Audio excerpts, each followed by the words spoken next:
Ongole MLA మాజీ మంత్రి బాలినేని శ్రీనివాసరెడ్డి ఆధ్వర్యంలో సీఎం జగన్ చేతుల మీదుగా నేడు 25,000 మంది పేదలకు ఇళ్ల పట్టాల పంపిణీ చేయనున్నారు. ఉదయం తాడేపల్లి నివాసం నుంచి హెలికాప్టర్లో సీఎం జగన్ బయలుదేరనున్నారు.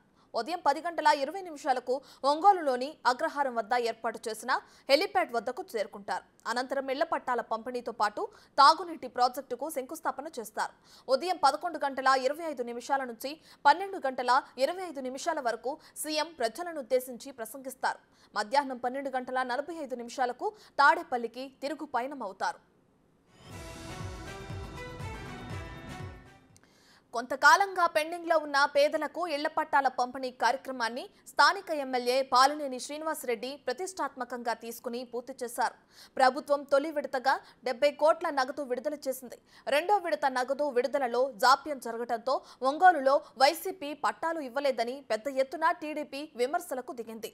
ఈ విషయాన్ని సీరియస్ గా తీసుకున్న బాలినేని పలుమార్లు సీఎం జగన్ను కలిసి పరిస్థితి తీవ్రతను వివరించారు. 25,000 మందికి పట్టాలు పంపిణీ చేయలేకపోతే వచ్చే అసెంబ్లీ ఎన్నికల్లో తాను పోటీ చేయనని కూడా ప్రకటించారు.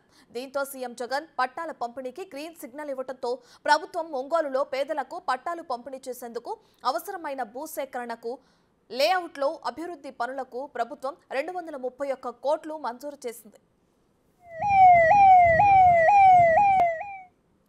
నేడు సీఎం జగన్ చేతుల మీదుగా ఒంగోలులో అర్హులైన ప్రజలందరికీ ఇళ్ల పట్టాలు అందించనున్నారు. ఇక మరోవైపు ఒంగోలు ప్రజల తాగునీటి అవసరాలను తీర్చేందుకు 350 కోట్ల రూపాయల ప్రాజెక్టును కూడా సీఎం శంకుస్థాపన చేయనున్నారు. దీంతో నగర ప్రజల దాహార్తి కూడా తీరనుందని స్థానిక నేతలు చెబుతున్నారు. ప్రాజెక్టు పూర్తయితే ఒంగోలు ప్రజలకు ప్రతిరోజు తాగునీరు అందించే అవకాశం ఉంది. సీఎం పర్యటనకు సంబంధించి ఒంగోలు ఎమ్మెల్యే బాలినేని శ్రీనివాసరెడ్డి ఆధ్వర్యంలో అధికార యంత్రాంగం ఏర్పాట్లు చేసింది. భారీ ఎత్తున ప్రజలు కార్యక్రమానికి హాజరయ్యేలా ప్రణాళికలు రూపొందించారు. సీఎం పర్యటన సందర్భంగా ఎటువంటి అవాంఛనీయ ఘటనలు జరగకుండా కట్టుదిట్టమైన భద్రతా ఏర్పాట్లు చేపట్టారు.